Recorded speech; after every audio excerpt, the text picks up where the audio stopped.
Hello and welcome to the AppleInsider Podcast. This is your host, Wes Hilliard. Today, our sponsor is SaneBox, and I am joined by Mike Wuerthele, managing editor of AppleInsider, my boss and former fellow Navy shipmate. How's it going, Mike? It goes. Some of you know me from my two other appearances on the AppleInsider Podcast over the last 8 years, and some of you have heard me on the Space Javelin Podcast, dearly departed, of course. But obviously, we're here to talk about Apple Vision Pro. Yes, so we've had this thing for, as we record, about 6 days. I've just released the early review, as we're calling it, more or less a first look, very in-depth as I could get with the hours and hours I've spent with this thing on my face. But I'm pretty excited about it, and I think people on the show might be tired of hearing me wax poetic about the Apple Vision Pro. And so we brought you on to give us a little bit of the other side, maybe. Or maybe you're as ecstatic as I am. But No, I'm not. I'm going to be the voice of reason. I used it over the summer at a large company to be unnamed forever, for all time. We will not speak its name. And it was okay then. It wasn't fantastic. I understand where people are excited about it, and I understand where people are excited. It's the future of computing. I do not think it's the future of computing anytime soon. In fact, if this is the future of computing, it will be after I'm gone. I am in my mid-50s. This isn't a 10-year thing. This is a longer thing. So this feels to me right now, without going into the tech specs or anything like that, because we're not really going to talk about that today. This is a line in the sand because Apple decided that, well, we want to be part of the conversation. We don't want Meta to control the narrative around this platform in the future. yes, I mean, famously, I think it was Greg Joswiak who said he would never use the term metaverse, and Meta, like Facebook, as we call them, renamed their entire company around the idea of the metaverse and more or less kind of failed to really get that to take any traction. And then here's Apple knocking on the door with a $3,500 headset. And it's kind of interesting to see them come in so aggressively with this, I guess, advanced piece of hardware. It's like a Meta Quest, but glass and aluminum with much better specs, but also much more expensive, and running very proprietary hardware. And I just wonder if Apple sees Meta as a competitor, or if it's the usual, we're Apple, so we're above everyone else kind of approach. They like to kind of live in that sphere. And so far, I tend to agree and disagree with you on this. We definitely differ a lot in our opinions on Apple Vision Pro. I think this is a future, not the future. This is definitely another fork. So, right, we have the Mac paradigm, the classic mouse, keyboard, monitor, whatever. We have the iPad paradigm, which I've been using for a couple of years now, of kind of the modular plug and play, do what you need to do kind of computer. And now we have this thing you wear on your face that can just take over your world you live in. And of course, there's the iPhone computing, which is your casual computing for most of the world. Vision Pro's, I think, going to be very much like the Mac, that it's going to be very small and very few people are going to use it as a primary resource. But I think this is also going to be big in the business world. We've seen a few stories around that. Are you wearing it now? Why? What is it giving you right now that something mostly just interest? I want to live in this thing while I'm writing about it and learning about it. I will be implementing this into my workflows, if only because I'm, again, interested. I want to be able to, part of my job, communicate the use case, but it's also just kind of interesting. Just strap this thing on and be in a different place, or just have a better version of my office with windows floating around me. I mean, it's not doing anything too different from what my iPad offered, just giving it to me in a bigger display with different types of workflows. So it's going to take a lot of experimentation and a lot of learning for me to figure out if this is actually going to be a work device or just a novelty. I'm going to roll back a little bit here. So obviously, I've been using computers all my life. I started literally with an Apple II, no EC+, none of that, an Apple II at a very young age. Immediately saw the utility for Mac when I was exposed to it at the first Apple dealership I worked at in the mid-'80s.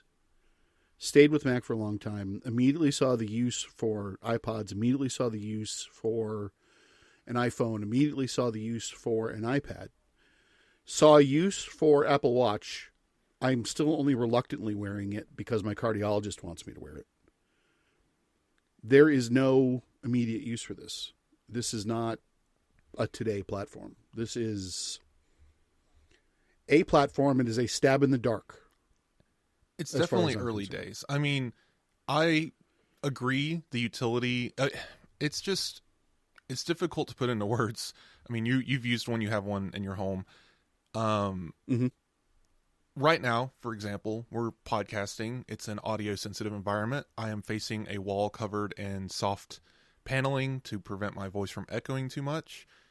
And I have a, I don't know, large display, let's say, like a 20-inch display showing me Safari and notes floating in front of my face. I don't have to turn my head. I don't have to look away from the microphone. I just have all the information I need for the show in front of me.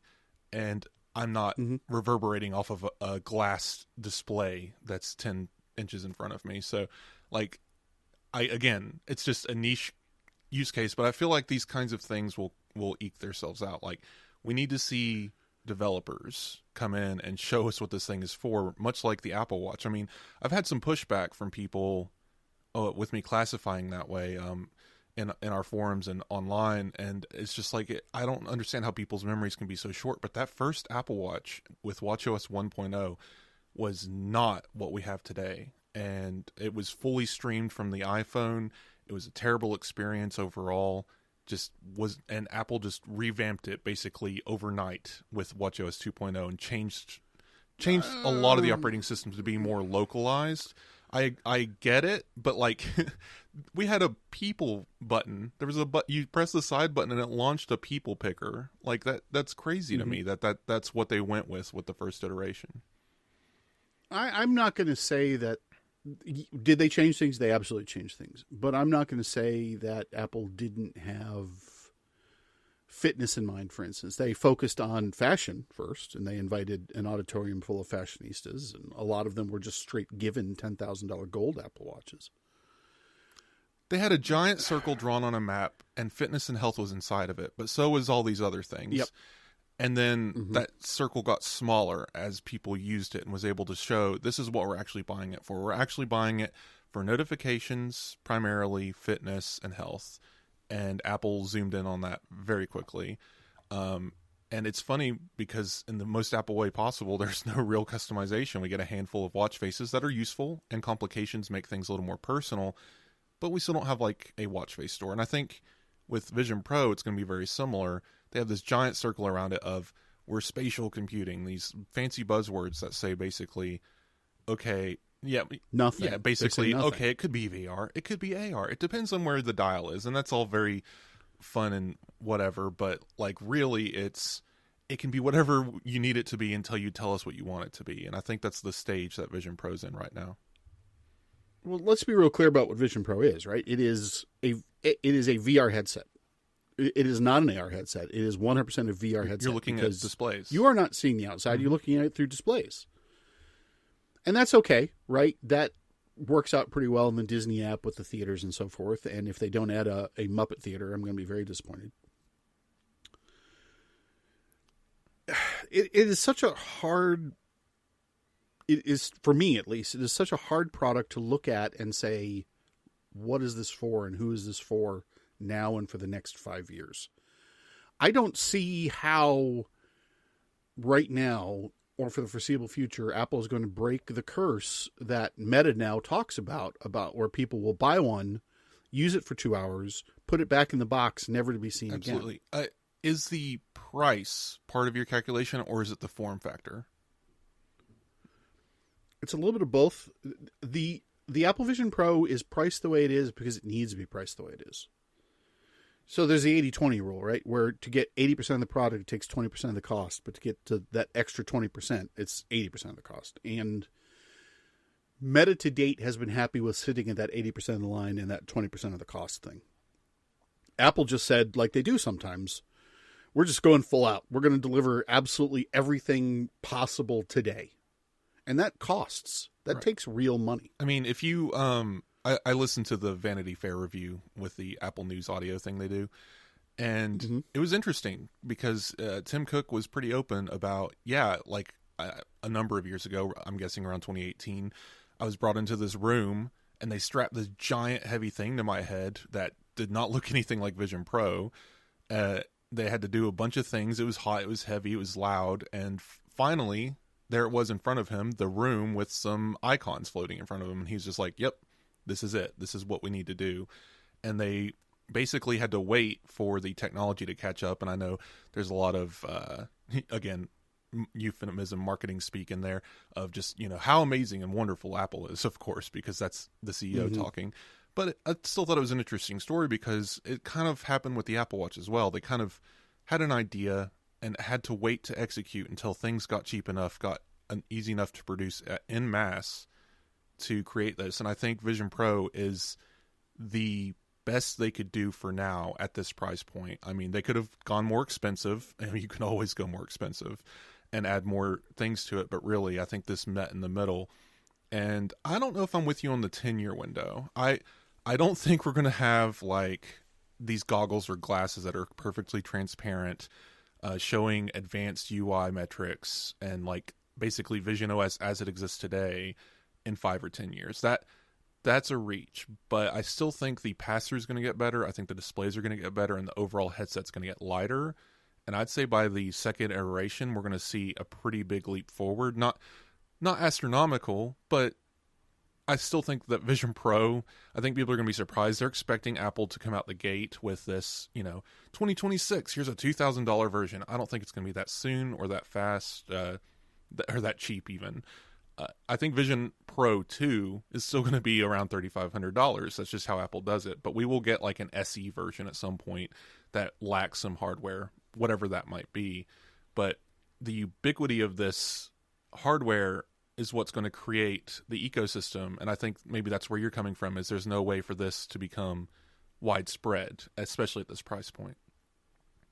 Yeah, there's no ubiquitousness for this product. It doesn't exist. It won't exist. It's... Well, I say it won't exist. It's not going to exist in my lifetime, I don't think. This is a big computing paradigm shift. This is bigger than a desktop computer to a laptop computer, or a laptop computer to an iPhone or an iPad. This is a way bigger shift than that. It's a bigger shift even than Apple Watch, wearing a computer on your wrist. I remember social norms having to shift when, you would look at your watch when it was a mechanical watch. It's a signal, a social signal saying you're wasting my time, or I'm ready to get out of here. But now you're checking your notifications. Maybe it's still a sign of you being bored, but people had to start to understand, they're wearing like a computer on their wrist. They're basically checking their phone right now, which in some circumstances is still very rude. But imagine wearing an entire computer over your eyes, and like humans being psychologically preconditioned to favor looking each other in the eye during conversation. It kind of removes you from that. Like I wrote a story right before Apple Vision Pro came out about the health limitations of wearing a headset. And one of them they described was there's nothing you can do, period, about the social isolation of wearing a headset. There's nothing you can do. Like eyesight is terrible. I look dead. My eyes are closed in mine because my persona's eyes just don't work. It's just, this is not a good execution of this. And personas are better in the beta. In the 1.1 beta, they have you rescan for your persona, and they give you a couple of options, like put it on the edge of a table or a shelf or something to keep it stable. And that helps a great deal. So they've tuned that up a little bit, and they are clear that personas are still in beta. But man, that eyesight just looks bad. It just looks bad. And it's like a combination of issues. The lenticular lens, like if anyone's ever looked at like a holographic Pokemon card or something, like it's the same technology. It's basically shifting this view while you're looking at it so you can see it from different angles, and it kind of makes sense to your eyes. I don't think that's the issue. I think it really might be the personas, and I think the software, the personas themselves getting better will help with that, but it's never going to be human. But I've also seen stories, maybe people a little more accepting of it, saying, talking to their, spouses or whatever, saying, I respect the idea of being able to know when you're looking at me. But I think maybe Apple going too realistic also hurt. They jumped straight into Uncanny Valley territory. I mentioned I did the Vision Pros podcast the other day. We also recorded wearing the headsets, doing it fully in personas, completely broken, did not work, but the video is out there if anyone wants to look for it. And I mentioned Heavy Rain on PlayStation 3 is what it reminds me of, because that game was pushing the limits of the PlayStation 3, and they went full realistic graphics, and these people had giant pores on their face, but they still looked human. But your brain just did something that says, no, I don't like this. The Uncanny Valley was just very clear. And this is the level that we're at now. And I don't think it's going to get super realistic very fast. I mean, there's improvements in 1.1, but it's still nowhere near where it needs to be. I mean, you don't even have ears properly with personas. And I think that's just very odd. I want to roll back a little bit to, you were talking about the Apple Watch just a minute or two ago. And as humans, we have been aware at least of the concept of tablet computing since 2001, A Space Odyssey, since the movie in 1969. Maybe even before then in Star Trek, they had those huge clipboards that they were walking around with. And then there were the pads in Next Generation in the late 80s and early 90s and so forth.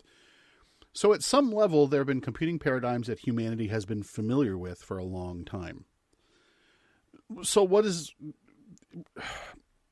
Disney in the late 80s and early 90s had just these enormous virtual reality headsets, which you also saw in Lawnmower Man, that Stephen King adaptation in the 90s. That's the closest that we've come, really, to any kind of mass media virtual reality paradigm other than Ready Player One, which the movie was terrible, right, by the way. The book was okay, but the movie was awful. But I think in many ways here, that hurdle has to be overcome in addition to the VR hurdle, in addition to the VR curse that I spoke about 5 minutes ago. And that's a climb. I mean, and this is something Apple has to earn. They don't just get to throw this out and say, behold, the next generation of the iPhone, or look, it's a bigger iPhone when the iPad came out, or they don't get this to is say the hard sell. I mean, the original computer replaced a typewriter, and then we jump ahead a few years, and something like the iPhone replaces many utilities, calculators and music players, what have you. The iPad replaces paper, right? Newspaper, books, again, just easy paradigms for the brain to understand, so on and so forth. Apple watches. Vision Pro replaces your eyes. It replaces your view of the world. And I guess that's one of those questions, the classic Jurassic Park,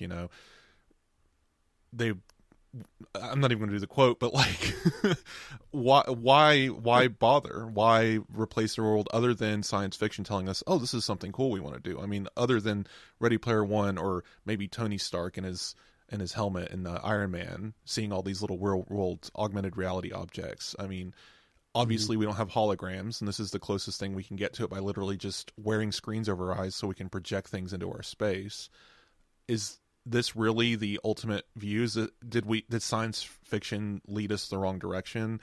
And was Apple just so caught up in their own stuff that they didn't stop to think to say, hey, maybe we shouldn't do this? Kind of like folding technology. Like, everyone's all about the foldable phones and tablets, and I still believe it's a fad, even though we still get rumors about it every couple weeks.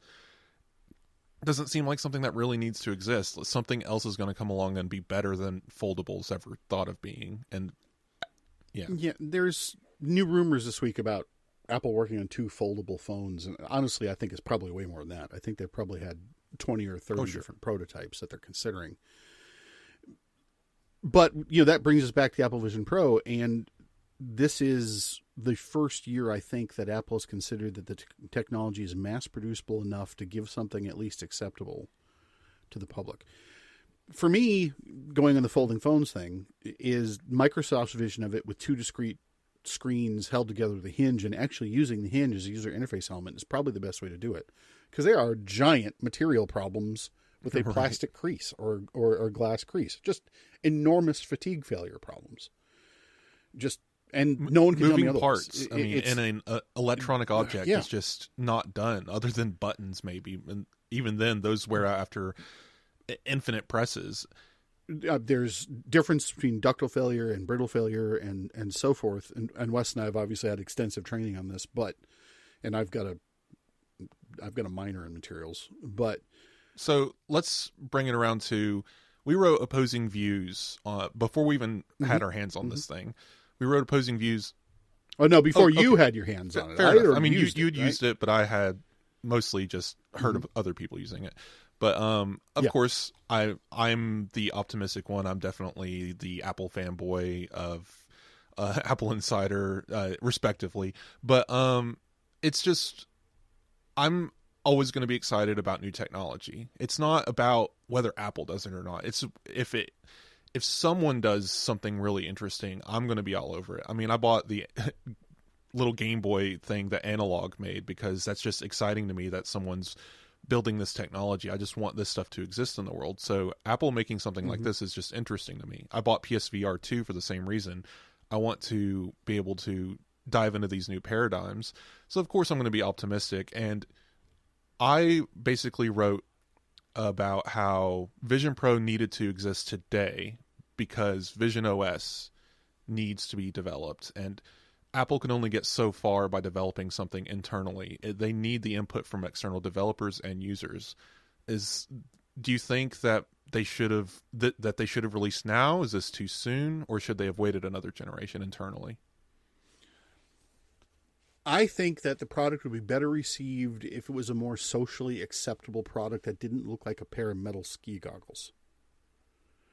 I think that if they had something like the Ray-Ban Specs or even an advanced version of Google Glass like we had about 10 years ago, which is the end goal anyway, right? The end goal is to have everyone wearing a pair of sunglasses on their face that gives them the information that they would otherwise get by looking at their phone or looking at their Apple Watch. I cannot that's explain to you how excited I was. Again, this is a decade ago, but how just thrilled I was with that silly fake video that Google put out of, I don't know, people walking around with Google Glass on, showing what he saw. If you remember, it's where he walks out on a rooftop and there's someone playing a ukulele. It's very nonsensical, not realistic at all. It was very much created in a lab kind of video. At the time, I was working at a venue that was not Apple specific. We had an Apple arm, but I was not working for it. I was working for the gadgetry side of it. So I was fully aware of Google Glass, its limitations. Yeah. I mean, I was all in on Google at the time myself. This is pre-Apple days for me. But I was just excited. I was like, man, I want Google Glass. This looks so cool. And of course, finally the hardware actually launches, and it's nothing like what they promised. And people are mocked incessantly for it. And I was in a program in the Navy where having that kind of stuff would be impossible anyway, so it's just nope, pass. We'll see where it goes. And then it just ultimately failed and disappeared. To be clear on this, I don't think Apple overpromised and underdelivered here. I think they delivered exactly what they said they were going to deliver with the performance that they said it was going to deliver, and so forth. Now, it's got a good field of view. So very specifically, it was orange yarn, a couple of cans of corn, a couple of books, and my calculator. And the field of view on this, on the horizontal plane, is between 100 and 105 degrees. I think it's closer to 103.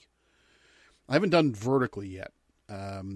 So what we're seeing with the headsets on is more or less what we were promised at WWDC. So we'll check that off as a promise delivered. Apple could have done a better job, though, portraying, because when you're watching the demo videos, there are all these beautiful 16:9 large videos of people showing what they see, but it's not really what they see because there's a mask over your face, so you don't get that full experience. You can't do that. It's impossible. Though. That's impossible to do. The Verge, their review of the Apple Vision Pro is excellent, but they had a simulated image in there of what you're seeing, and it was kind of nonsense. I didn't like something about the Verge just triggers something in my brain that just yells like Primal Instinct or whatever. But because they didn't say anything wrong. It's just how they say it. And No. I agree that their rendition of this is what you see through it. But then really, are you actually telling anyone what you're seeing? Because now you're showing it in a video that's probably in a popped out YouTube thing inside of another window on a screen. And now people are looking at it like, wow, that's really tiny. But it's like, yeah, but in real life, that's an inch from your eyeballs. So you have to like turn your head deliberately. Sure, it's always in your periphery, but again, I wrote about this, and I don't know if you agree with this, but it's kind of like how you can always see your nose. It disappears when you're not thinking about it. And when I'm using the Vision Pro, I'm always aware of the things on my head. Of course, it's big and kind of heavy.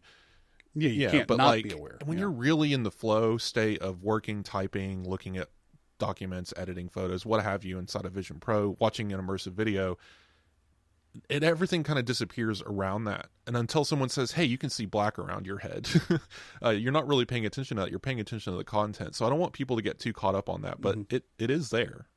Yeah.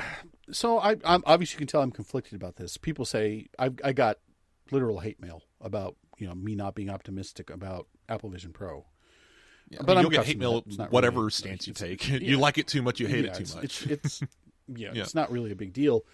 But people are like, well, I don't know how you can feel this way about Apple Vision Pro. Like, well, I can tell you why I feel this way about Apple Vision Pro. We're looking at already 10 years of another billion-dollar, trillion-dollar company pouring billions of dollars into this and not getting any social traction whatsoever or social acceptability for the product. So Apple has two sells that they have to make. They have to... So I don't think Apple knows what the killer app for this is. I think that they have, well, we could use it for this and we could use it for this. And Apple executives said, well, we can see it in healthcare and we can see it in manufacturing. Okay, where? HoloLens is not a practical piece of hardware anymore. Microsoft said, well, you know what? We're kind of done here. And they couldn't make it work. And let's be clear, Microsoft right now is the highest valued company in the world, not Apple. For whatever that means. Right? Fake math with stocks, money on paper. Right. So you've got that sell of what's it for, but you also have to convince the world that, yeah, it's okay to wear this. You don't look like a goon when you're wearing this product in your face. Or maybe you do. They never had to do it with any other product. I think it's difficult again to describe. I think there's an issue with trying to turn this into mass market, because I don't think it ever will be. It's just not, any kind of headset is not mass market. Not until it can be a literal pair of Ray-Bans that you put on your face. Probably, 20 years from now. We're usually optimistic about technology. I mean, I remember when we were writing about, when AppleInsider, not me, was writing about Project Titan in 2014, and how Apple Car was. Oh yeah, Project Titan's been around forever. It's coming. Yeah. We'll see it at a car show in 2016. It's exciting, right? No, it just didn't happen. And Ming-Chi Kuo's been talking about glasses. Not just a headset, but they're thinking about a VR headset, but it's really going to be a pair of glasses. That's how he spoke about it. It's like they kind of dabbled with VR, but that's not really it. What's the real product is putting a thing over your eyes and seeing the world around you as a set of glasses, and that's coming in 2019. No, sorry, 2022, 23, and so on and so forth, until finally we got the VR headset, and everyone's like, "Oops, it's actually a headset." I think we'll see some advancement in this very quickly, to the point where it'll be better to wear around, and I think there will be nerds and people with money who will undoubtedly wear these things in public, especially once they're more smaller and more comfortable. But we're never going to get to the iPhone point, or the Apple Watch point even, where 1 out of every 10 iPhone user has an Apple Watch or whatever, and you just see them everywhere. You see them in media. We're not going to see TV shows where people are just walking around with Vision Pros on their face, but we'll see them with Apple Watches on their arm. And I don't think it's meant to be that product. I think it's meant to be the Mac Pro of enthusiasts. It's meant to be, we're going to sell a bunch of these, not millions, billions, but it's going to be, they're going to be out there. We're going to have to cater to them. It's a different sell, but that's a problem in its own, because then you have to say, well, if it's going to be a smaller market, how do we convince developers to care? And that's the problem with things like YouTube and Spotify saying, we don't really need a product here at launch because 200,000 people just isn't enough for us to bother. We deal in the millions, not in the hundreds of thousands. This week's episode is brought to you by the email service SaneBox. Now, I actually love email. I realise I might be alone there, but it is my absolute favourite way to communicate. Only lately I've taken on several new projects that of course have meant working with several sets of new people, and the sheer volume of email has made even me a little reluctant sometimes to check my inbox. And yet you have to. You know, there are emails that you must respond to right away. You know as well there are emails that they're not even really meant for you. You're just kind of CC'd on them a lot. And then there are so many emails where you've sent them and you're keen on email, but the people you've sent them to are less keen and they don't get back to you in time. SaneBox handles all of this. All of it. That one with people not replying, for instance, well, you know who they are, you come to know anyway. So when you next email them with something urgent, you can BCC an address like 1week@sanebox.com. And in a week's time, SaneBox will remind you that you emailed them, unless they've replied. Or if you're overwhelmed on one project and emails are coming in for another one, another project that you know you can't do anything about right now, SaneBox can hide those away until later. Plus, even when you don't hide some emails and you don't remind yourself of others, SaneBox just has this raft of features to help you stay on top of your email inbox. Find out for yourself. Find out how SaneBox can help your time and your concentration with a free 2-week trial. Visit sanebox.com/insider today to start your free trial and to get a $25 credit. That's SaneBox, SaneBox.com/insider. And our thanks to SaneBox for supporting the Apple Insider podcast. So I have a review coming for Apple Insider on the Apple Vision Pro, and it approaches more of the enterprise and scientific markets, kind of like how I did the Mac Pro review when the Apple Silicon Mac Pro came out. The Apple could say what it likes about where they would like to see this, but we're already in a situation where the edge glass of the Apple Vision Pro protrudes past a hard hat brim. And you'll see a practical picture of that later. We've already got a situation where training is effectively limited by the battery pack that's attached to it. But the bigger limitation, I think, is physical. I don't think you're going to want to have a student practice 2 hours of surgery with the Apple Vision Pro on. So, I mean, there's a lot going on here, and there's still a lot more people I need to talk to. And interestingly, none of them want to go on the record as so-and-so from so-and-so company. I have to refer to them as a large education provider or a large entertainment company or something like that, because they don't want to invoke the ire of Apple. But there is an incredible amount of skepticism that Apple, to date, has not done anything about. There was no effective advertising for this between WWDC and the release. And even the advertising now is very much consumer-based and not enterprise-based. I think Apple knows what they have. I don't think they're... For a company that's normally very loud, they're very conservative with the Apple Vision Pro, and I think I like that. I mean, people were mad that there wasn't this big event where Tim Cook walks out on a stage wearing one or whatever. I don't think it needs that or warrants that because, again, this is going to be so low market, especially for this first version, that Apple really needs to focus on selling to the enthusiasts, selling to the people with money, getting it out there and developing the next version and getting Vision OS iterated. And I don't think any of those things are necessarily bad. And for someone like me, who's an enthusiast who wants to use this thing, who will go out of their way to incorporate this in their workflow unnecessarily. Everything I was doing before wasn't broken. I didn't need to change anything. Vision Pro didn't come along and suddenly tell me everything you're doing is wrong and you need to change what you're doing. In fact, Vision Pro is honestly doing the same thing, just wearing something on my face. So I think you're right here. Apple has a lot of convincing to do, but I think the problem with our discussion or any discussion being had over this device is we have no idea how Apple sees this device as far as success goes. What are these success metrics driving this product? I don't think they care.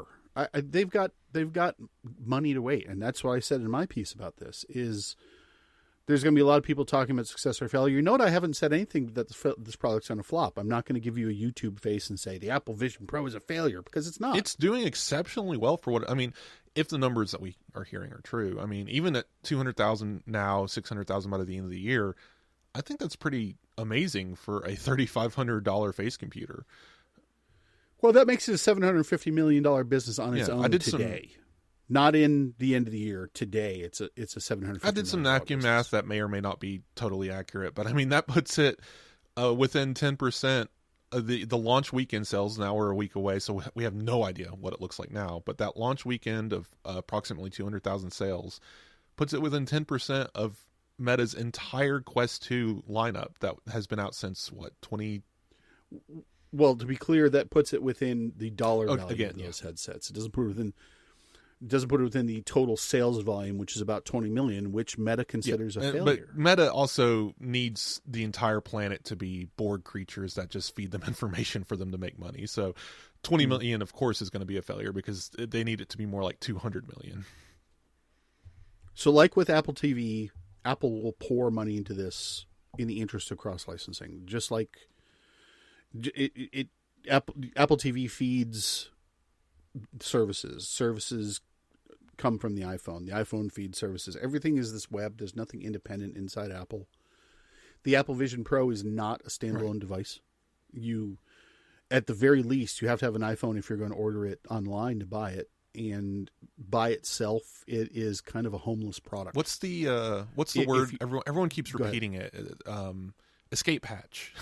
The Mac being able to be a window inside of Vision Pro is an escape hatch for the product, because basically as soon as you run into a wall, now you just turn to your Mac. And it's amazing that the display can be in here. I mean, we're recording this podcast and my Mac's to my left inside the Vision Pro, and I'm able to see QuickTime and the recording and everything, and that's all well and good. But again, escape hatch. I'm not recording this podcast with the Vision Pro. I mean, I won't be able to, period. It's just not possible. I can't attach a quality microphone to this device.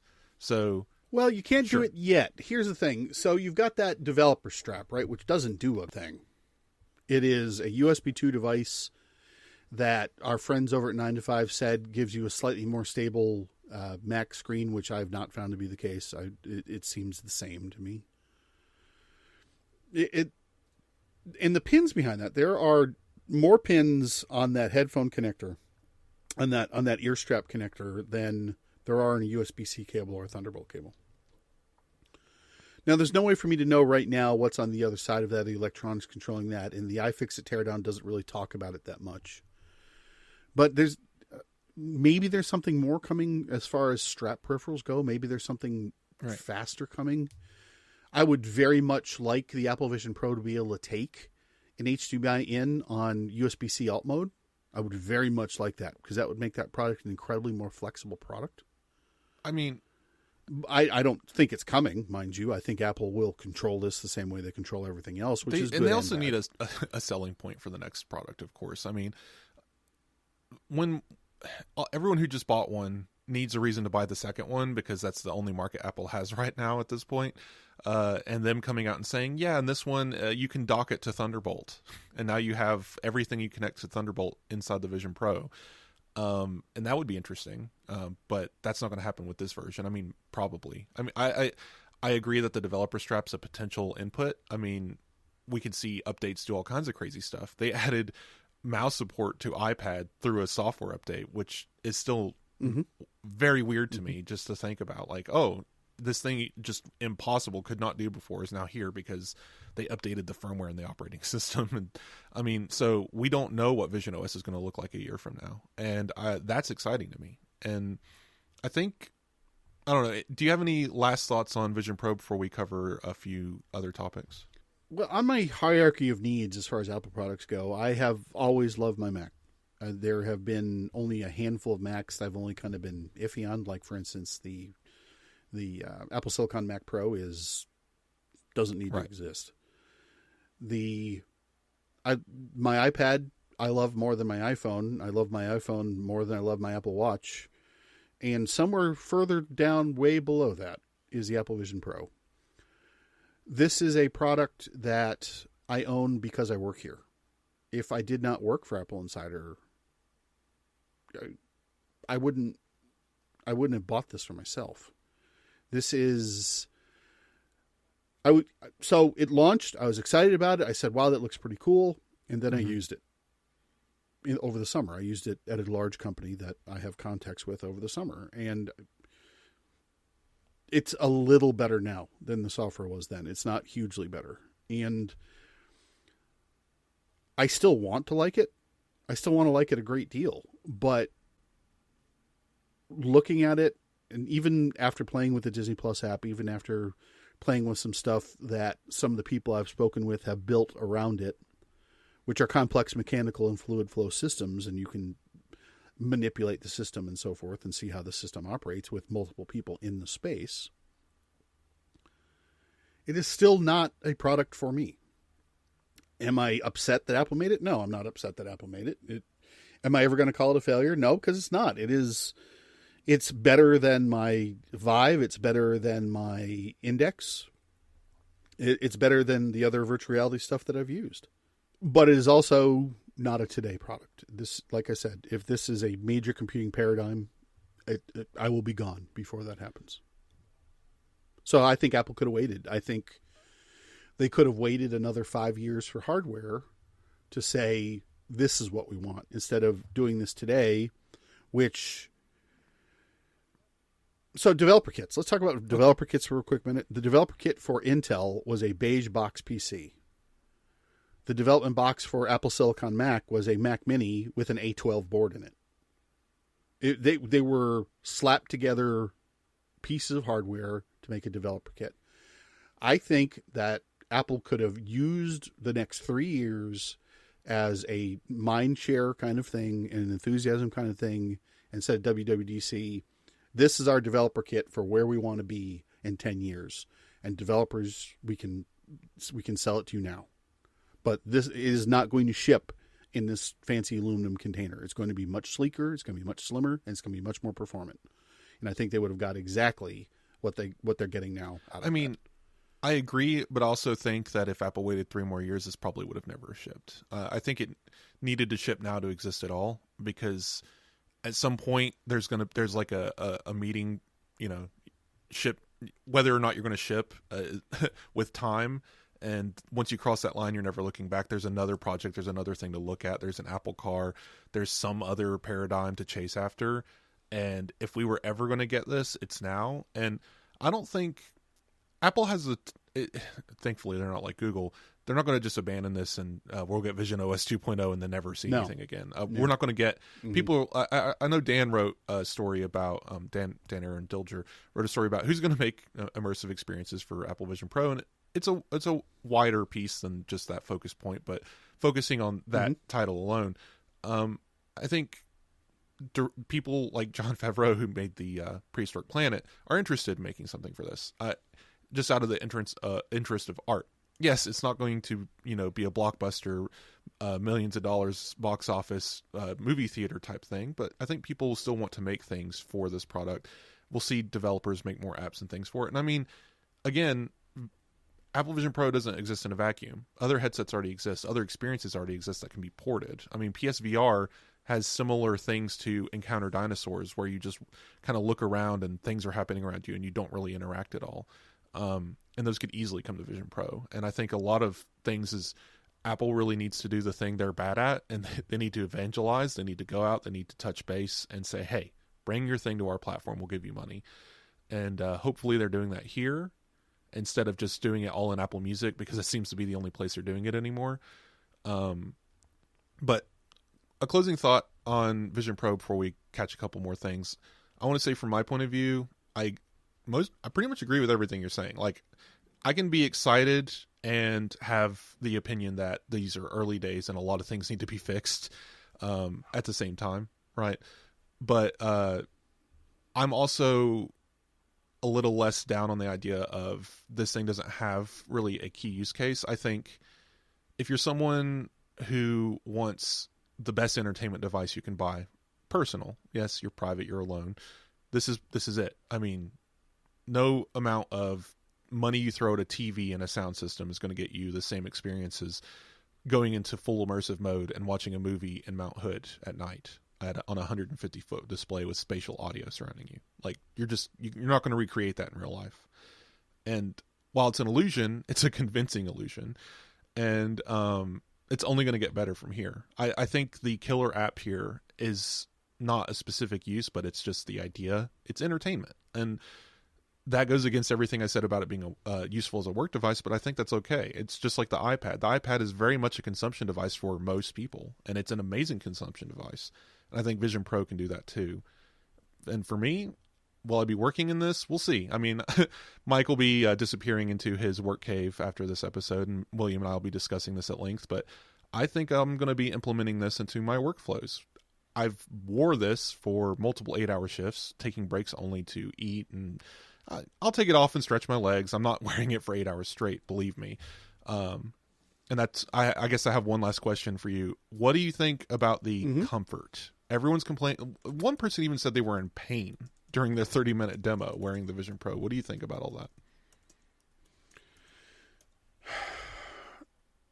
So the solo loop is a nice thing, but what I like, what I saw on Twitter, is somebody literally zip tied 2 of them together, one over the top of their head, one over the back of their head. That would have been way better. I'm not having any problems with this, but I also, like I told you, I have the Index and I have the Vive. So I think that it is very much user to user. There are health considerations around it.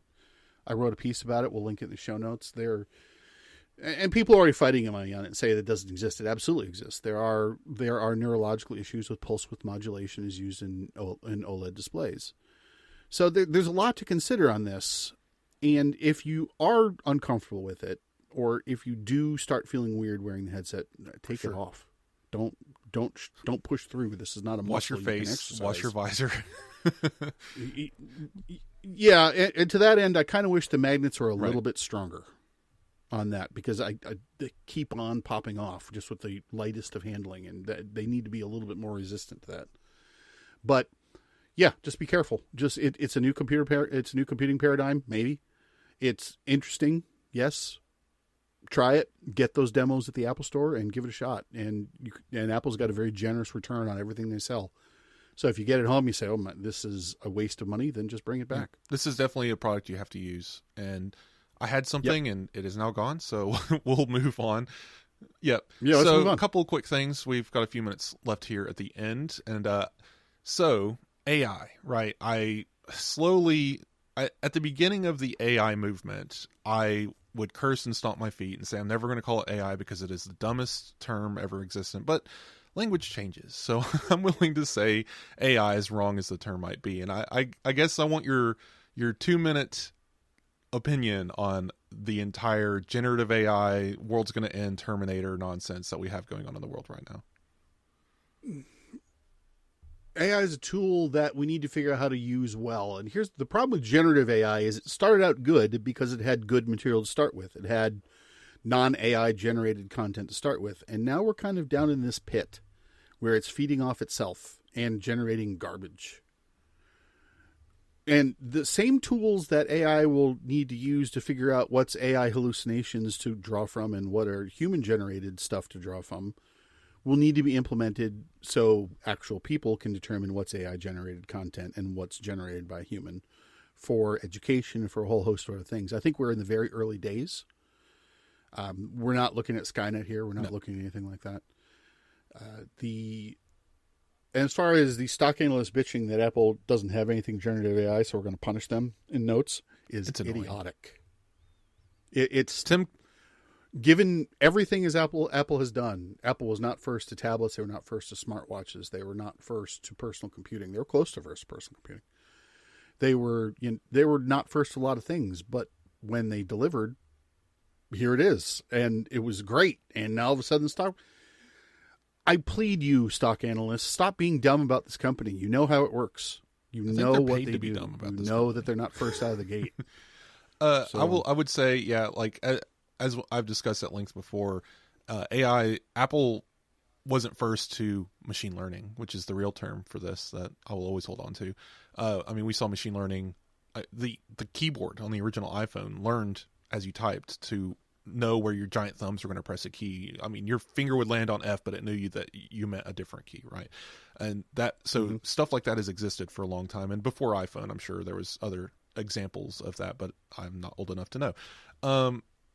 But yes, now we have the buzzword AI, and it's powerful enough and persistent enough with these stock market analysts and CNBC and what have you, that even Tim Cook, I guess, had a prepared statement during the earnings call. Because believe me, that wasn't off the cuff. He didn't just accidentally say something, where he actually mentions more AI things from Apple are coming in 2024. And I found that very interesting for an earnings call. Well, that is specifically a backhand at the analyst saying that Apple Right. isn't doing anything. That is the target market for that call. And I don't know what it's going to look like. I still don't believe they're going to make Siri into a chatbot.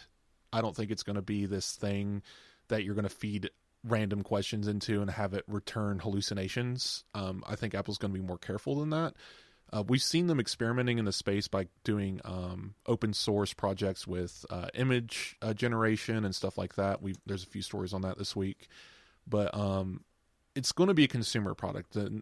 Everything that they've announced so far has been mostly developer-based or just interest-based. But I don't think we're going to get a Bard, now Gemini. I wish they'd just land on a name and stick with it, Google. But they're not going to create a thing like that, I don't think. I think it's going to be more of this, the text autocorrect stuff, like where it's just part of the system, kind of invisible. You don't even see it. You have to go look at the notes or watch an Apple event where they actually describe it as generative AI or whatever as this feature, but like the user is not going to know that. They're just going to be using the device and it's going to do these things for them, and they're not even going to have to think about it, like automatically editing photos or, learning how you talk so it doesn't constantly correct curse words into the wrong thing. All very interesting, maybe a little boring, but I think that's Apple's take on this. I think they're going to play the safe card here. What do you think? I don't think they're going to come out with some crazy thing in WWDC. No, I don't think so. So this week, Apple released a native language image generation model that, if you're a developer, you can go implement right now if you're so inclined. We have pieces on that as well. It's what Apple's going to do is going to be user centric. It's not going to be nerd specific. They're going to make it available to as many people as possible, and it will be retroactive for a lot of their older hardware, because you just have to look at mention of things like neural engines and things like that for the last 6 years. So it has always been clear that this day was coming, that this release of generative AI products is coming. It has always been clear. So why, like I said, why folks like analysts and so forth haven't picked that up? But what about the government? You think they're going to be our saviors in this? No.